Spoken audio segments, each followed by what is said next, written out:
মহাশিবরাত্রিতে করুন এই ছোট্ট কাজ, কাটবে কর্মক্ষেত্রে সংকট, পাবেন অধরা চাকরি, হবে প্রমোশন।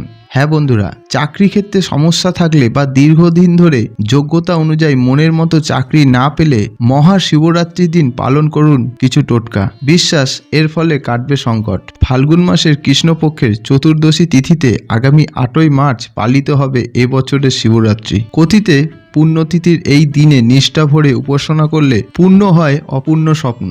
চাকরির ক্ষেত্রে সমস্যা থাকলে বা দীর্ঘদিন ধরে যোগ্যতা অনুযায়ী মনের মতো চাকরি না পেলে মহাশিবরাত্রির দিন পালন করুন এই কিছু টোটকা।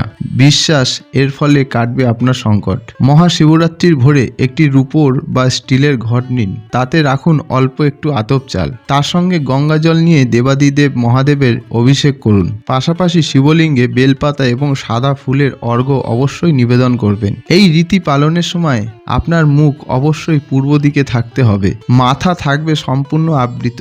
মহাশিবরাত্রি তিথি থেকে শুরু করে এই রীতি প্রতি শনিবার পালন করলে কর্মক্ষেত্রের পাশাপাশি জীবনের চলার পথে প্রতিবন্ধকতাও দূর হবে। এবছর চতুর্দশী তিথি শুরু হবে 8ই মার্চ রাত্রির 9:57 আর এই তিথি থাকবে পরের দিন 9ই মার্চ সন্ধ্যা 6:17 পর্যন্ত। ধন্যবাদ।